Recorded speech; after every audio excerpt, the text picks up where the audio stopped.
Hello, and welcome to the Connecting Point. I am Dr. Marcy, your facilitator for this discussion today. This is the place where creators connect, share their ideas and stories to change the world through raw and unedited talk. And today I'm joined by one of the greatest, I tell you. Y'all may not know him, but listen. This is Squalle. Yes, Squalle is in the house. I'm not gonna even give him I'm not gonna say his birth name. If he wants to tell you, I'll let him tell you. Torrance. I'm not gonna say it. Torrance. Okay, but audience, I must tell you this young man is very talented in many ways, and we'll get more into that in the discussion. Welcome to the Connecting Point, Squalle. Yeah, I feel like I made it. That was an amazing intro. I ain't expect that. I ain't gonna lie to you. Look, you don't know what you're gonna expect on the Connecting Point because I just go off. This is raw and unedited. That's the best way to be. Yeah, so it could whatever come out right here. But anyway, I do have to tell the Connecting Point. Because of course this is the Connecting Point broadcast. But this young man, how did I meet you? You met me at a party. Was it a party? It Birthday was a party. It's a show for show downtown Athens. I forgot the place. What was the name of the place? Squalle? It was called Flicker Bar. The Flicker Bar. Now, he's laughing because he knows what I'm about to say. Our meeting was strange, but not so strange. He was up performing, and I was there, feeling the vibe of the music. And he asked for somebody to come on stage. And he looked out in the audience and saw me sitting. And he said, come on up. And I'm down for a challenge. I got on up. And I got on the stage with Squalle. So that's our first meeting. But he had no idea I was the mother of somebody he knew. No idea. No idea. So I think he was a little embarrassed, but I told him, honey, you don't know me. Don't worry about being embarrassed about anything, because I thought that was just a fun thing to do, to get on stage. And the music was a true show of talent, I tell you. But anyway, this is Squalle. That's the Connecting Point. And since then, I've been able to talk with him more about what he does. And I've seen more of his work. And so we're going to talk about that today. Squalle, can you tell the audience a little bit about your background, where you're from, where you are now? Yeah, so I'm from Athens, Georgia. I grew up on the west side, uptown, mostly Rolling Ridge, but I've lived pretty much all over the west side. I'm in the middle of 5. So I have an older brother, older sister, younger brother, younger sister. Then of course I would be in the middle, which is crazy. I went to Clark Central for a little bit, and I ended up transferring out to Commerce High School, which is about 30 minutes away, to play basketball and track. So that ended up leading me to Alabama State University. Okay. Located in Montgomery, Alabama, the HBCU. Let me say that. No, wait. We're not going to say that, because I got one for you. We're not going to say the HBCU, not on this show. One of the first one of the oldest HBCUs. So from there, I learned a lot of stuff.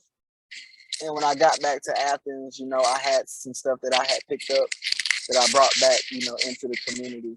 So now I'm back in Athens, and I'm working with the youth. I'm doing music. I'm doing a whole lot. Yeah, you are. And so one thing that has impressed me about you not only your music, but you do so much more in the community. And you know very well, like I know, a lot of people see what you do in your musical career as just that. Like it's just, you hype up, you rap, you do, but they don't look a little deeper to see what you're doing in the community. And you and I have talked about that in depth, But can you tell the audience, let's start first of all with you. I want to start with you. And what made you want to delve over into that rap? Were you doing that in high school? Were you doing it in college? What made you go there? What's crazy? I've known how to rap since I was about 9 years old. Mm-hmm. There's a guy we grew up in Rolling Ridge together who actually taught me how to rap. His name is Rob Bass. Mm-hmm. But he taught me how to rap. But I've been rapping and stepping since I was a kid. I've learned how to step, I think probably around like 5th grade. My younger sister taught me how to step. So I've done a little bit of both throughout the course of my life. I started actually recording music maybe about my sophomore to junior year of college. And I was also coaching a dorm step team. Mm-hmm. And I had also gotten into the community in Montgomery a little bit and started teaching step to some of the, youth out there in their community. So I've been doing both since about 9 and 10. Wow. I never thought about it like that, but I've always kind of done both my whole life. Like I stepped in church, and my sister had a church step team. We would travel with the pastor. If he did like youth events, we would open for him. You know how they have the choir. Mm-hmm. We would be the selection, Wow. Well, wait a minute. Before you go further, I'm hearing some background noise. Where is it coming from? I'm hearing a lot of, every time you talk, say something now. Let's see. Echoing. Okay, that's better, but it was like a little, I don't know what it was actually. But that's interesting that you have been doing that for many years, which lets me know that was a part of what you were supposed to be doing. Part of what you were supposed to be doing. So after you discovered this, I don't even know if you really discovered, you just was doing it, right? Yeah. You're just doing it. But did you find enjoyment in doing it? I'm sure you did. Yeah, I love both. A lot of people don't know about stepping, but stepping is rooted to Africa. Yes, it is. Yes, it is. Most things. And so, people don't understand the actual history of stepping and what it means to our ancestors and how connected we are to the art form. Right. And I didn't understand it as a child. I just got taught how to do it and I fell in love with it.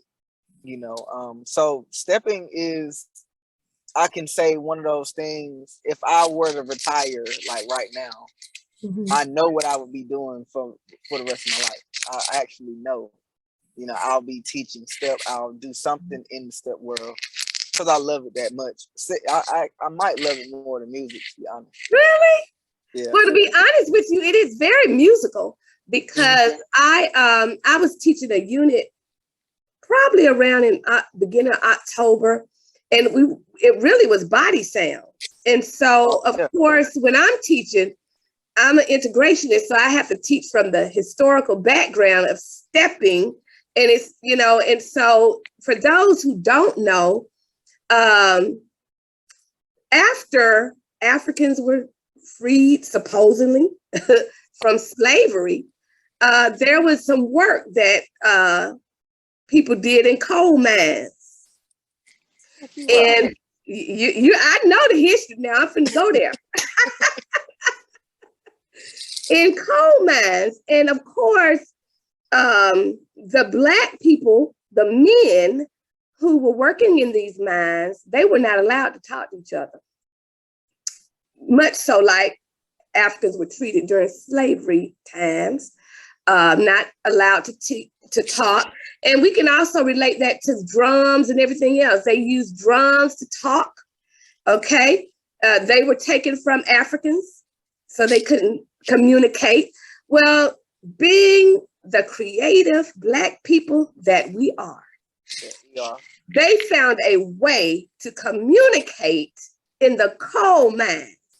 And they gave them, well, for one thing, in those mines, it was very dangerous. So their feet would get cut. They didn't have proper shoes to wear. So they would have gashes in their feet. And of course, those who had them working in the mines, they wanted to make money. So they said, let's find out a way to preserve their feet because we need them to work. So they bought these big boots for them to wear. And with those boots, they began stomping and doing different things, body sounds to communicate. And so when we teach it from that standpoint, our children can connect with it a little more because it's much deeper than the musical aspect of it. It sounds good, yes. It's very creative, but it was also a form of communication. Yeah. So I taught that this year. I do that when I'm teaching that particular unit about body sounds. And then we go all the way up into now our fraternities and sororities are using them. Body sounds. Percussion is body percussion. That's what we call it. Mm-hmm. Body percussion. But I ain't on here to teach, but you know what? It's okay. You teaching. It's okay. I'm teaching. That's what I do. I didn't expect you to know that. You went all the way back. Listen, the thing of it is, I don't do anything with children unless I teach them where it came from.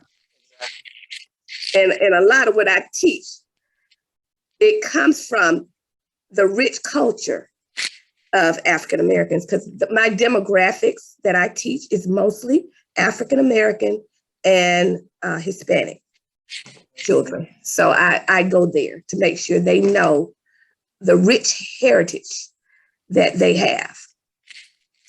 But anyway, so your music, let's talk a little deeper about your music now. I want to get into the stepping part a little later.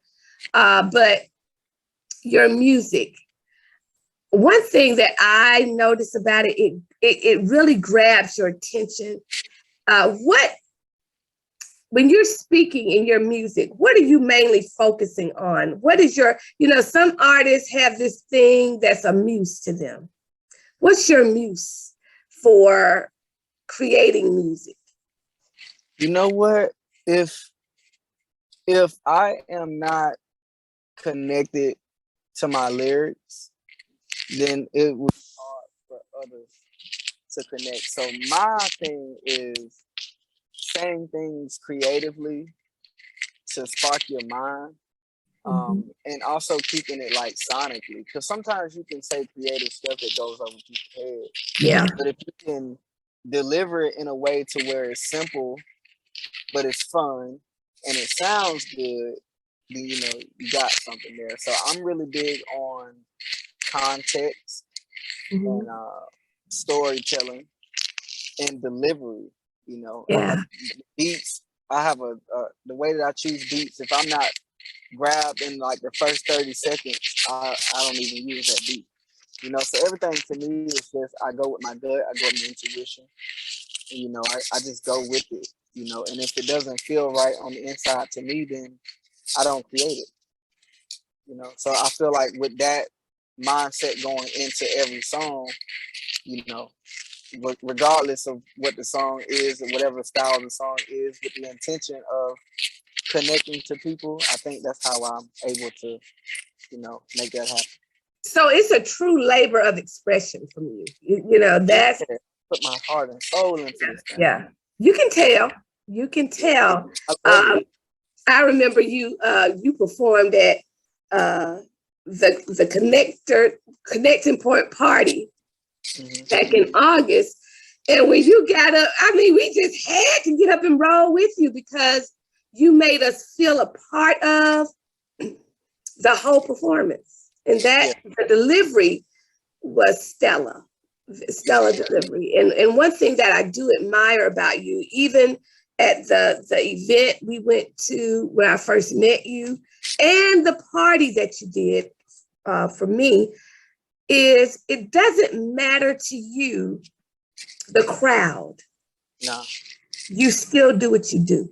And that speaks volumes to me, because if you're in this thing, whatever it is, if you can't do it, if it's 2 people in the room, you should be able to do it. If it's 1,000 people in the room, you should be able to do it. And so the party that I went to was intimate and small. And the other gathering wasn't that big either, about 40 something people, but you still delivered. I've done shows. Actually, when you brought up 2 people, I've done shows with 2 people. Really? I've performed in front of 2,000. I've performed in front of 10,000. But I learned that whenever you perform, there's an experience that you offer. And you're offering yourself, and these people are connecting to you and engaging with you and finding something about you that's relatable to them.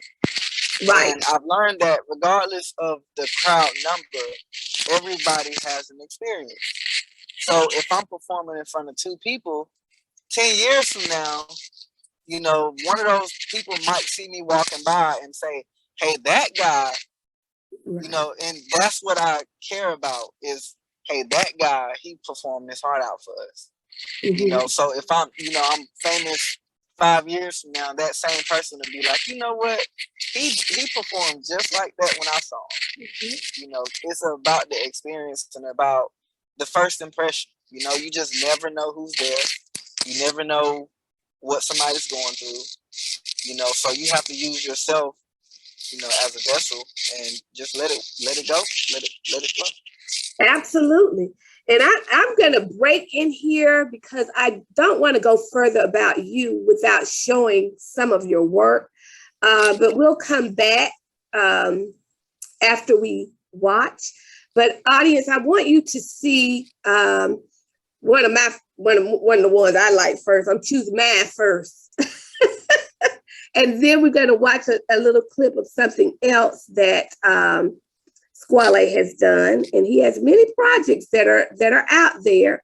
And so let's see, I'm going to share my screen so that we can actually get to see some of this good music he has. This one is actually called Blame It On Me.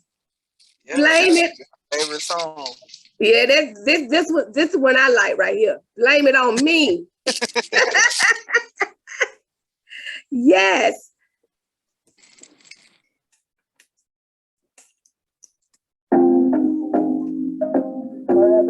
You can blame it on me. I don't think.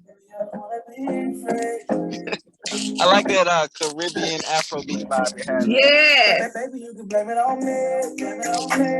Blame it. I think that's what I like about it. Yeah. My grind, they was hating on me. Baby, you can blame it on me. Really, I just wanna be free. Somebody bitch that you want my love, tell her keep it low key. Baby, you can blame it on me. Blame it. For all the times I was staying on the grind, they was hating on me. Baby, you can blame it on me. Really, I just wanna be free. Somebody that you want my love, tell them keep it low key. Baby, you can blame it on. You can blame it all on me. I just wanna ball till I DIA. You can blame it all on me. Clutch side of the Knicks game like a spy. Now y'all got to go watch I'm not gonna give it all to you today. You got to go watch it. Make them go get it. Go get it. You hear me? Go get it. I'm not going to show you all this today, but that is a little taste of Squalle. We're going to come back and get a little more later. But now I want to talk a little bit about this other. I call it the Torrance Squalle. Now we see. I don't know if I should call it alter ego. It's not though, is it? The Squalle.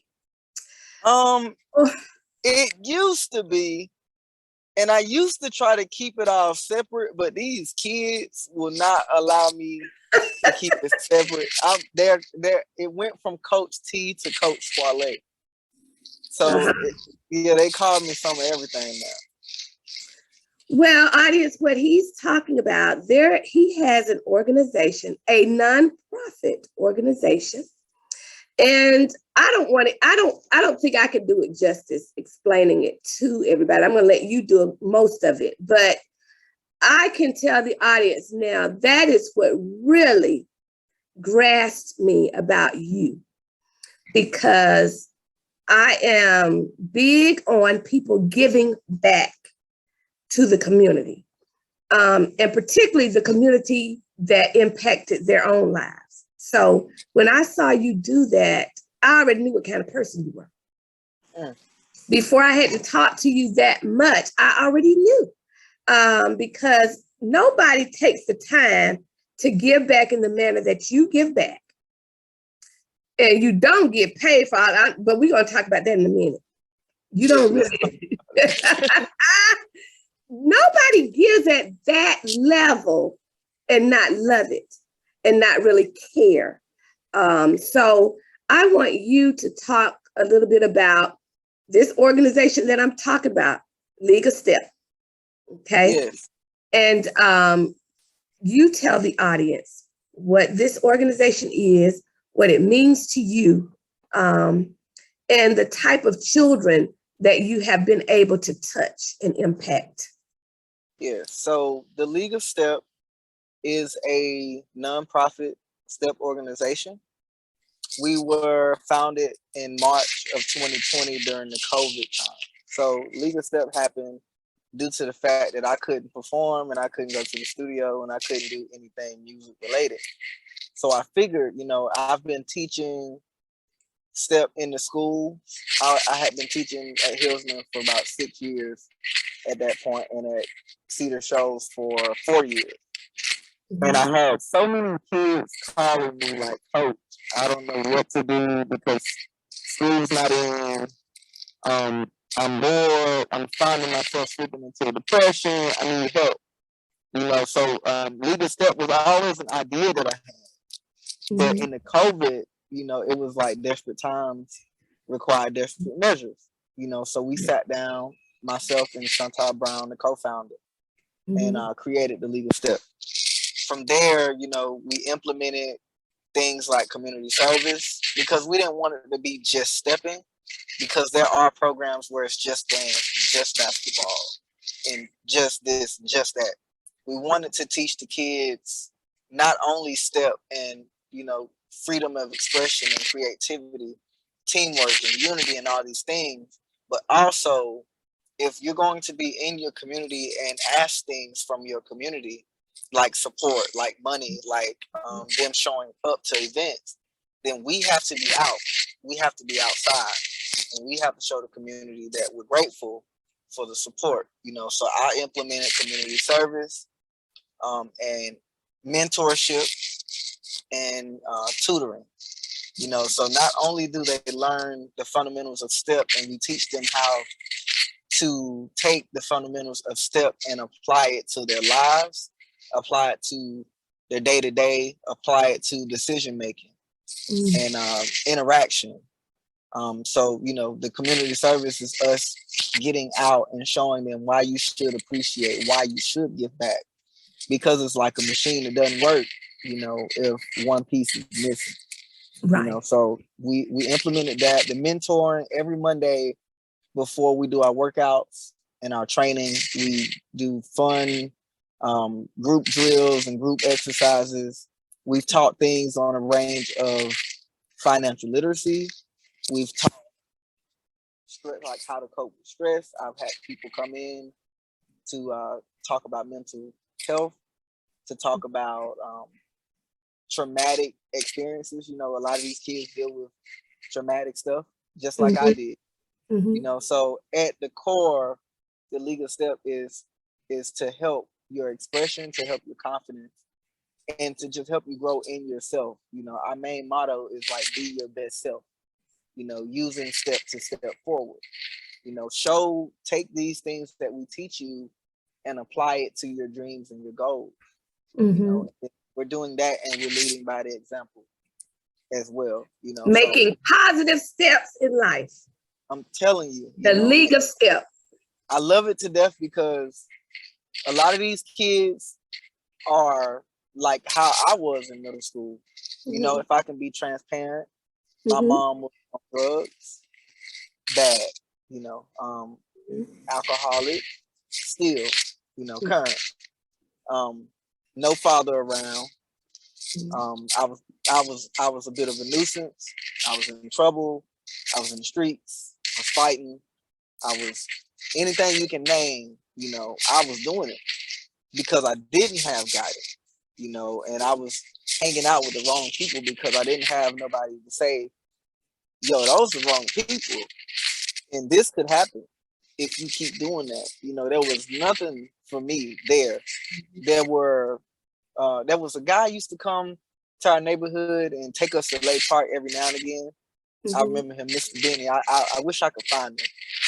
What's his name? Mr. Benny? Mr. Benny. Yeah, I haven't seen him since I was in 7th grade.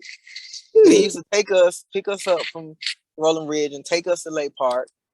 And he used to take us with our bikes and take us to like the park.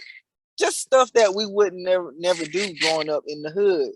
And I took those lessons from him. And when I got to college and realized that the impact that you can make when you're in the community and you're talking to these kids is a huge difference. I seen that in Montgomery, and I wanted to bring that back here when I got here. It's amazing. These kids, man, lights get turned off. There's no food sometimes. Right. The stuff that we grew up dealing with, they deal with, and sometimes it's worse. Yeah. And we're in that gap for them, which is why I care about it so much, because we are people that they can call and text. Like my phone goes off all day. Hey, Coach T, I'm in a situation. What should I do? Hey, Coach T, classes are getting kind of stressful. What should I do? Hey, Coach T, I'm looking into starting my own little business, and you're running this. So, could you give me some tips? And these are kids, and I think about what if I would have had that, and so it's important. There are kids that their parents do have it. They're married. Their parents are married. They come from great households. They're kids that literally raised themselves like I did. Absolutely. And then there's kids in between. I have a guy that's mixed, who's black and white, and not black enough for his black friends, and too black for his white friends. So there's identity stuff. And then there's young ladies who the peer pressures of guys and of sex and all this stuff that's happening to these kids, and we're able to stand in that gap with them and offer input and advice. And it's amazing to see what they start as versus what they become. And that's the best part about it, aside from winning the trophies, seeing what they become from just you being around and them being around other kids, who are like them, and just able to, we sit and talk, we sit in circles. Most of the kids are black. We sit and talk about, how do you feel to be black? How do you feel about police brutality? How do you feel about this? Because we never get that stuff growing up. Right. It's just you go to school and that's it. Nobody's saying, well, how hard is it to be black? And how do you feel? And that is, I am so overjoyed to hear you even say that, because so often as a teacher, and like I said, my demographics is inner city Atlanta. I teach in inner city Atlanta. Now, y'all know what that is. And so, and have all, that's my whole teaching career has been that. So I've taught from Bankhead, if you know Bankhead area, to Buckhead. And I have seen both ends of the spectrum. And I can tell you for a fact, our brown children are going through some things that I didn't go through it. And so there are times in my classroom, plenty of times, I don't even teach. I shut it down. I don't teach music. I just shut it down and talk because these children are going through adult issues. I'm telling you. And some of them not even adult issues, inhumane issues, if the truth be told. So what you're doing is commendable because so often we overlook our children. And we think just because they're children, their opinion don't matter. They just got to go to, like you said, go to school, come home, not knowing when they go home, there's nothing to eat. There's no light. There's no running water. So, you got kids that just before school got out of child came in 30-degree weather with shorts on.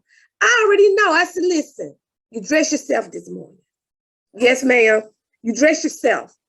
Okay. So you all, if you're not in it, you don't know. Tell them, and everything you don't know. Is everything that I went through.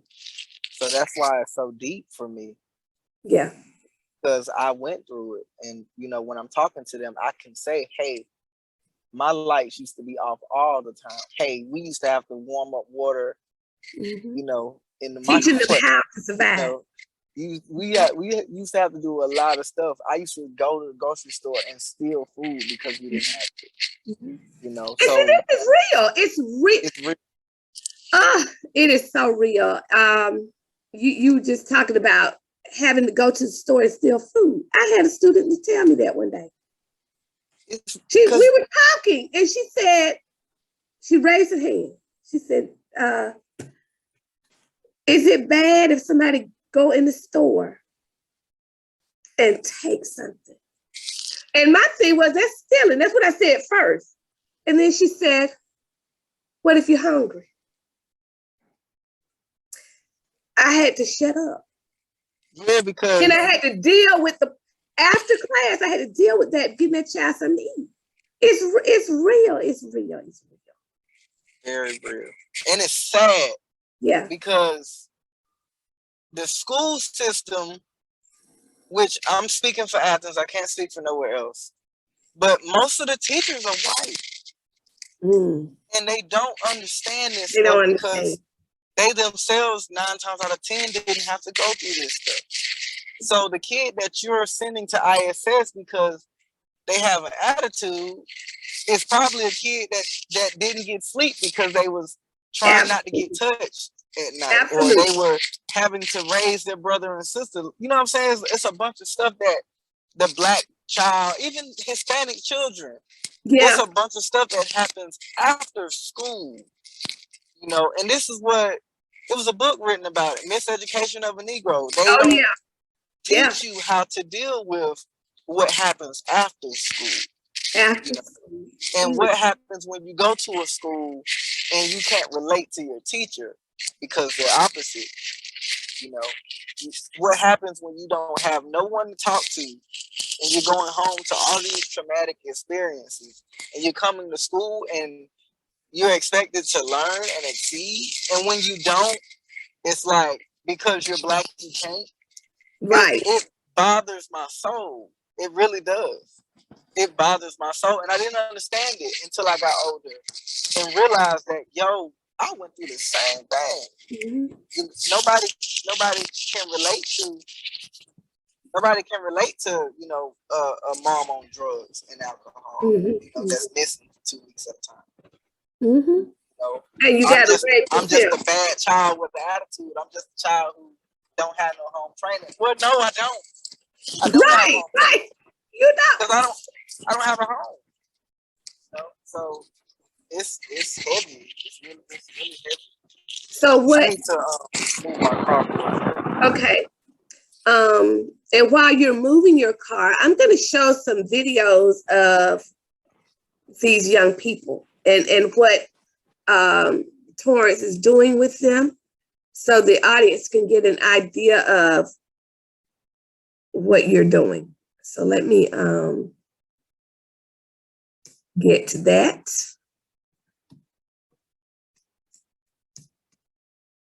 I think you had given me, oh, no.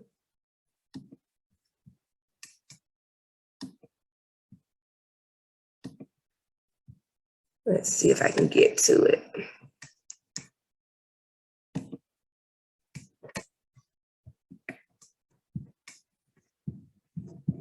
Hold on, y'all. I'm trying to get to what you sent me. Okay. Here is the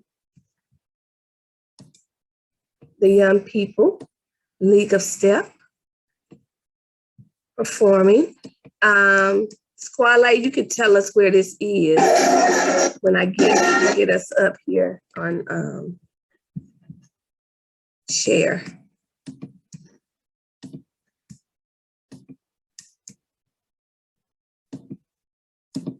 Okay.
Now, Squalle, tell the audience where the children were right here.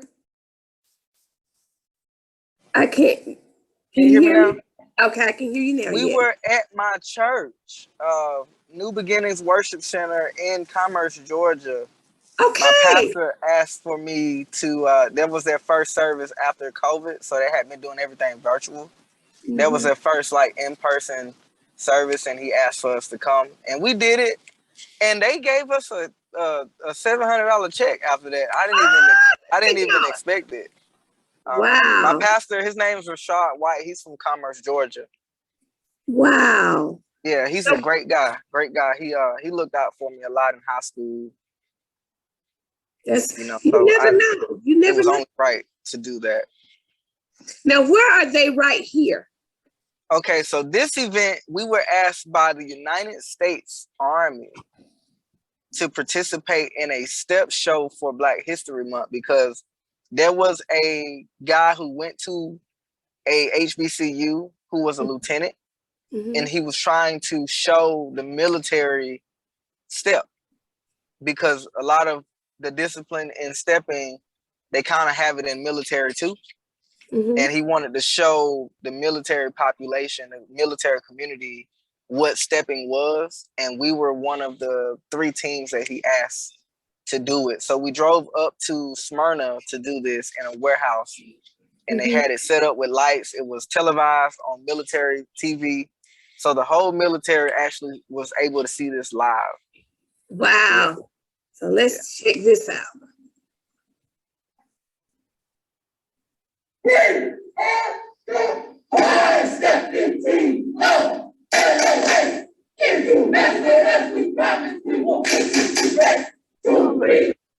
Show out.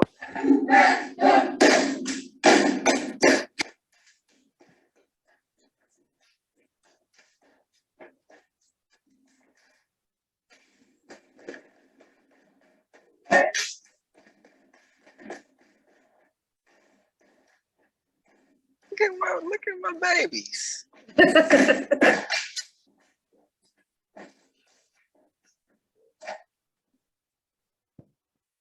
Yeah. So this is amazing to me. You know, it really is that you have invested time, money, talent, all of this into the League of Step. Now, tell us about how long does it take you to teach a routine? Oh, Lord have mercy. I know it got to be Well, you know, just like the classroom, there are kids that learn slower than others. Mhm. There are kids that learn differently. So there's auditory, there's visual, and then some kids can just see you and just go. And some you have to take to the corner. And but I've developed a system after coaching for so long. I'll take my fastest learning kids and teach them, Mhm. and then I'll have them teach. Yeah. You know, and while they're doing that, the kids that are learning it faster than others, I'll be pulling and teaching the next part. So I go in steps. I go in steps because I understand, you know, how everybody needs to learn. Right. It takes a minute though, depending on the complexity of the step and how much movement you're gonna have. And if I got some crazy stuff going on, it could take 2-3 hours, which is a whole practice for us. Sometimes it takes a couple of practices. But for the most part, it's easier now because the kids that started with us, the kids that were not steppers, in the beginning, like most of those kids that you saw were first-time steppers. Most of them were first-time steppers. And some of that was a group of elementary, middle school, and high school together. You know, so the kids that have been with us for like a year or a little bit over a year, they have learned step. They have learned everything about step. So it's easier for them to grasp the choreography now. So now it's easier. But in the beginning, it was, oh my goodness. Listen, I'm gonna give you a serious challenge. Next time I'm in Athens, I'm coming back there. Y'all gonna have to teach me one. If I can teach some of these kids to step, I know you can step because you got rhythm. You got rhythm. And when you can't dance, step is hard. Oh yeah. I can imagine. It's on a tempo, you know, so you have to hear that tempo. You gotta feel that tempo. You gotta feel it. You gotta feel that it. tempo. Yes. So to teach a step isn't even the hardest part. To get everybody together, yeah. is the hardest part. It's something, you know, even in the music classroom when I'm trying to teach the body sound routines, it is something else. Because you do have people who are not, they're not in tune with the beat. I won't say they can't feel the beat, because we all have a way of getting there, but they're not in tune to it. And they got to be trained to feel the beat. And see, that's what we do. So first, before they even step, when they first join the program, we have a course that they have to take. It's called Swish. So stepping while insanely smart and humble, we literally go through the history of step, just like you. We go through all the terminology, all the definitions, because I don't want to say ripple and then you not know what I'm talking about. I know what it is. Right. So we go through all of this stuff first, all the basics, all the fundamentals, before they even learn a step, because it helps them grasp. Like if I say base 1, they know what I'm saying. Right. You know, if I just take a child off the street and I try to teach them, it's difficult. So we literally start them in the beginning. We give them all the tools, and then we go step by step. You know, and we start simple. And when they start like killing the simple stuff, we get a little bit harder, You know, that team that you saw is an all-star team, so their steps out the gate are like really hard. You know? But it's a part of being on the all-star team. That team, we can take 2 weeks out and create a show, and they gotta. But we have teams that, you know, we have to space it out months before they go to a show. Like I have teams that haven't competed yet because they're just not ready, and that's fine. Because stepping is a process, just like everything else, which is the main thing that we show them is like be patient in the process. Right. And, well, one thing I do notice in watching them, There's uniforms. Yeah. And not to mention, you see these kids after school, am I correct? Yes. Okay, so then you have to buy snacks. I know you do. In after school program, you got to have something for these children to eat. Oh my God. Drink. Okay, let's not even talk about. You got to give them transportation. Yes, that's what we're working on now. Okay. So, audience, listen to this. Let me run through the list again. That ain't even a whole list. I know it's not. You and I have talked. We know this. You have, first of all, you got to pick the kids up. They do not have transportation.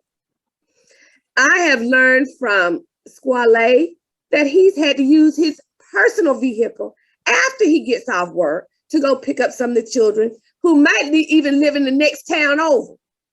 Yeah, all of the coaches right now are using personal vehicles. Even when we go to we can't afford vans, we're taking our cars. Mm-hmm. Okay, so that's just the transportation. Now, once you get the kids there, they're hungry because they've had a long day at school and now they're at this after school program. Snacks. Okay, we got to have something to eat and drink.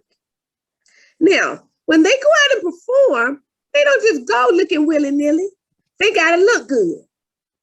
And I already know from a music teacher standpoint how much uniforms cost. Okay. And guess what? Their parents don't always have the money to purchase it.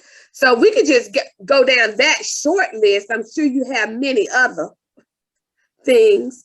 Rent for a studio. So what now? Dance studio. Oh yeah, the studio. The rent has to be paid on the building. I've been over there.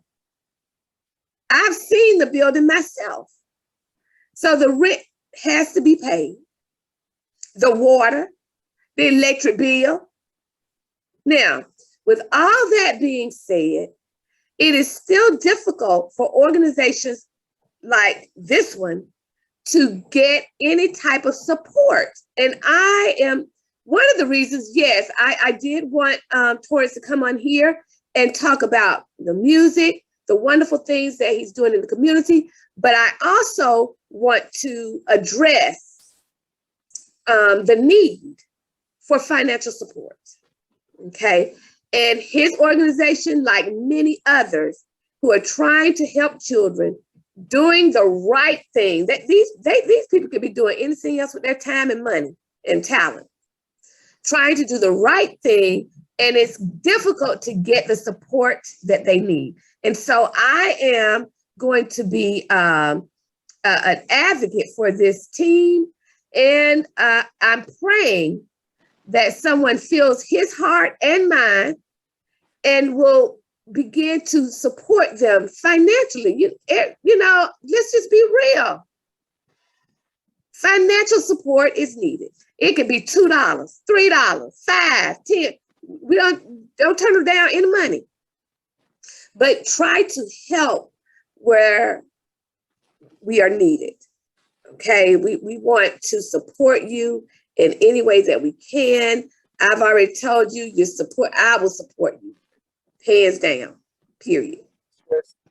I gotta talk about who we are.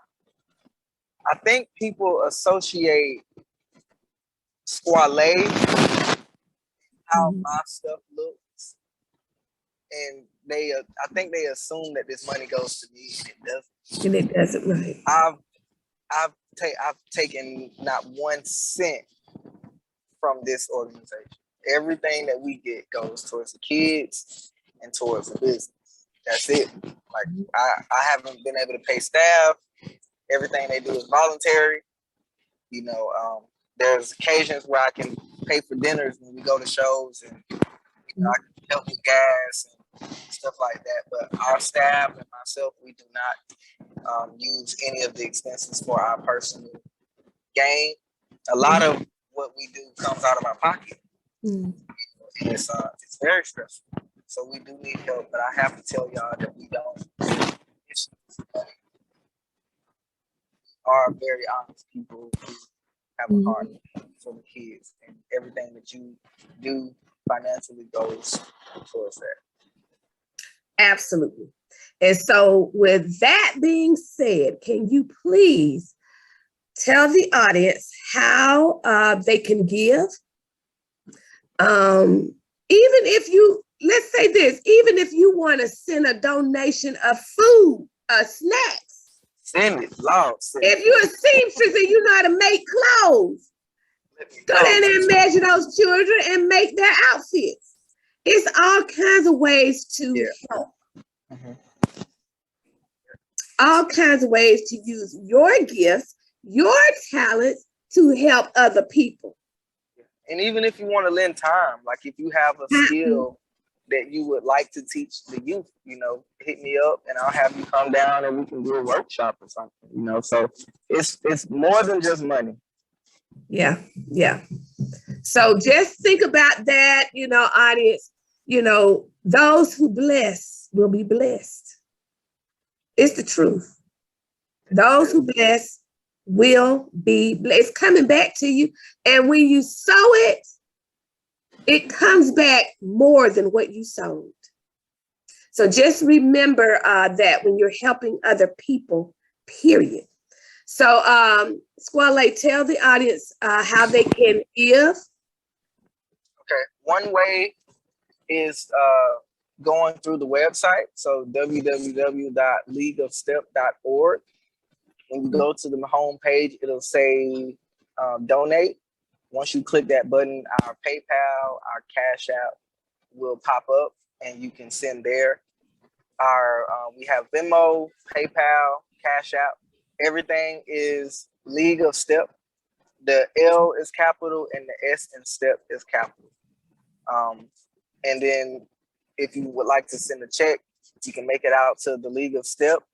And our address is 2153 West Broad Street, Athens, Georgia, 30606. But yeah, that's the easiest way to donate. And if you need to get in touch with me, you can email us at theleagueofstep@gmail.com, or you can contact me at 706-372-5450. Also, if they want the children to come out and perform. Yeah. All the same email way. us, call me. Okay. Yeah, email us, call me. If you have children who are in this area, you don't have to be from Athens to be in this organization because it's community-based. It's just up to who wants to drive. So if you know anyone around here or in the surrounding areas who have kids who could possibly benefit from the program, still reach out for that as well. We can discuss scholarships. We can discuss things of that sort. So yeah, main thing is just getting the kids in the building. We can figure the rest of it out. Well, audience, let me tell you, if you sow, I'm telling you, you're sowing into good ground. I've been over there. Now I done checked it. I had a Squalle. Yeah, you've been in there. I really didn't go to check it out, but I checked it out while I was there. And we done did good. I checked it out while I was there, and I've talked to him, and I know his heart. And so hopefully you have got a chance here on this platform to tell your heart, which I heard it. I hope everybody else did, because if you really listened with your heart more than your ears, you heard it already. So let's support each other now. Come on. Squalle, thank you again so much for giving us your time. Your screen went out, Squalle. Okay.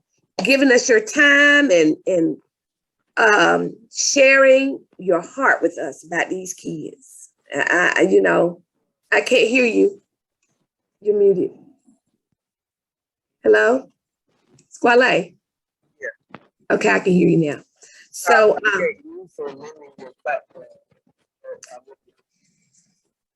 well, I'm proud of you, and I support the work that you're doing. I am. And so like I say every week, if you want to be a part of this platform to come and share your stories, to inspire others, reach out to me at Dr. Marcy's Connections. You can Google that, or you can email me at drmarcyts@gmail.com. Or you can join the Connecting Point for Creators group, and we'd love to have you.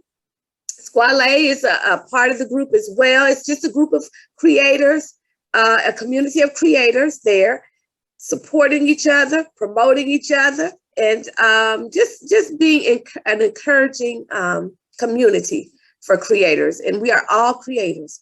So look us up on Facebook, join us, because iron sharpens iron, and get the word out about the League of STEP. Help, help, help, help. That's it. Thank you again, Torrance. You're laughing at me, but listen, it is what it is.